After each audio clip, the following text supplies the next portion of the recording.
रतनपुर गांव में पूजा अपने बाबा हाड़ू और माँ के साथ सुख से रहती थी। पूजा बहुत अच्छी और ईमानदार लड़की थी। उसके पापा शहर में काम करते थे, इसीलिए उसे और उसकी माँ को अक्सर अकेला रहना पड़ता था। एक रात अचानक उसकी माँ बहुत बीमार पड़ गई और अगले ही दिन उसकी माँ को मौत आ गई। माँ के मरने के कुछ दिनों के बाद ही उसके पापा ने दूसरी शादी कर ली ताकि पूजा का ध्यान रख सके। लेकिन पूजा ने सोचा था कि उसकी नई माँ उसे बहुत प्यार करेगी, पर उसकी सौतेली माँ तो उसे दिन रात सताती थी। क्या रे राजकुमारी, इतनी देर हो गई, अभी तक सोती ही पड़ी है? क्या मैं तेरी नौकरानी हूँ? तेरी वो मरी हुई माँ मुझे दासी बनाकर चली गई थी क्या? घर के काम कौन करेगा? माफ कर दो छोटी माँ, रात को माँ की याद आ गई थी, इसीलिए देर से सोई। मैं अभी उठकर सब काम करती हूँ। नालायक लड़की, अपनी माँ को खा गई और बोलती है उसकी याद आई। दूर हो जा, पूरी मुसीबत।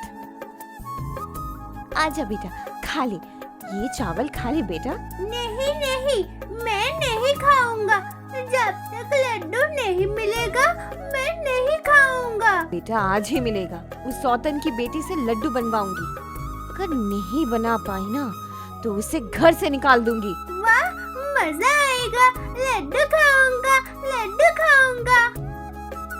माँ, तुम मुझे छोड़कर क्यों चली गई? मुझसे और बर्दाश्त नहीं होता।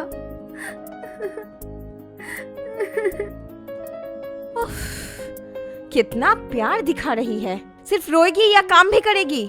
सुन, मेरा बेटा लड्डू खाना चाहता है, जैसे भी हो आज लड्डू बना कर देगी।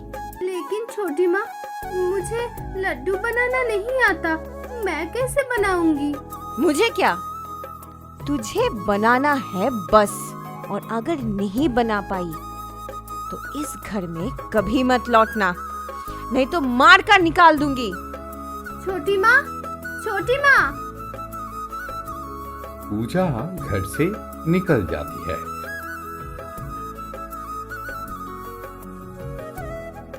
और एक पेड़ के नीचे बैठकर रोती रहती है। उसे पता ही नहीं था कि उस पेड़ में एक पेतनी रहती है। पेतनी अच्छी थी, उसे बच्चों का दुख देखा नहीं जाता था। माँ, तुम मुझे छोड़कर क्यों चली गई?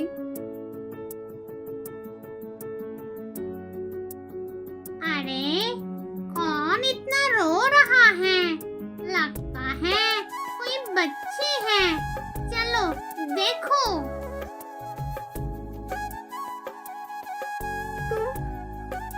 तुम कौन हो? मैं पेतनी हूँ, इस पेड़ में रहती हूँ।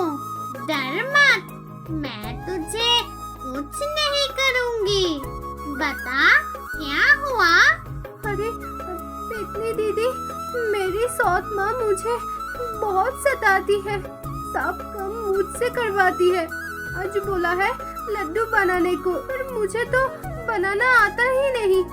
बोला अगर नहीं बनाई तो मुझे घर से निकल देगी। अच्छा, ये बात है। ठीक है, मैं तुझे एक मंत्र सिखा देती हूँ। जैसे ही बोलेगी लड्डू बन जाएगा। सच? तुम सच कह रही हो? अच्छा, मैं वैसे ही करूँगी।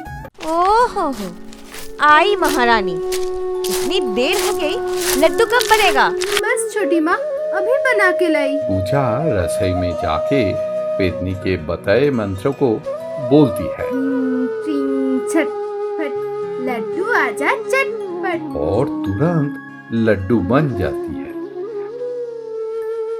पूजा लड्डू छोटी माँ को दे आती है। उसी रात पूजा का सौतेला भाई लड्डू चुरा के सब खा जाता है और बर्तन पूजा के कमरे में छोड़ देता है। अगले दिन ही जब सौतेली माँ उठती है और देखती है कि लड्डू खत्म और बर्तन पूजा के पास, तो गुस्सा हो जाती है। शैतान लड़की, अपनी माँ को खा गई, अब मेरे बेटे को लड्डू भी खा गई। उठ। विश्वास करो छोटी माँ, मैंने सच में कुछ नहीं खाया। नहीं खाया तो फिर ये क्या है? ये कहकर उसने पूजा को बहुत मारा और घर से निकाल दिया।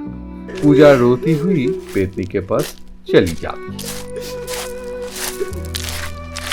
पूजा पेतनी के पास जाके सब कुछ बताती है। पेतनी सब कुछ समझ जाती है कि गलती पूजा की नहीं थी। तब पेतनी पूजा का रूप लेकर उसके घर जाती है, उसकी सौतेली माँ को सबक सिखाने। क्या रे शैतान लड़की, इतनी मार खाई फिर भी आ गई? निकल जा मेरे घर से। नहीं जाऊंगी, ये मेरा घर है, तेरा नहीं। क्या तू मुझसे बहस करेगी? पहले चोरी करती है, अब मुंह तोड़ जवाब देती है। रुक, मैं तुझे सबक सिखाती हूँ। जैसे ही सौतेली माँ उस पर हाथ उठाने जाती है, पेतनी अपनी असली रूप दिखाती है।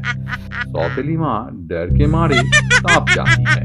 अरे बाप रे, पेतनी! क्या मुझे मारेगी? रुक, मैं तुझे बकरी बना देती हूँ। ट्रिंग क्लिंग चटपट, बकरी बन जा चटपट।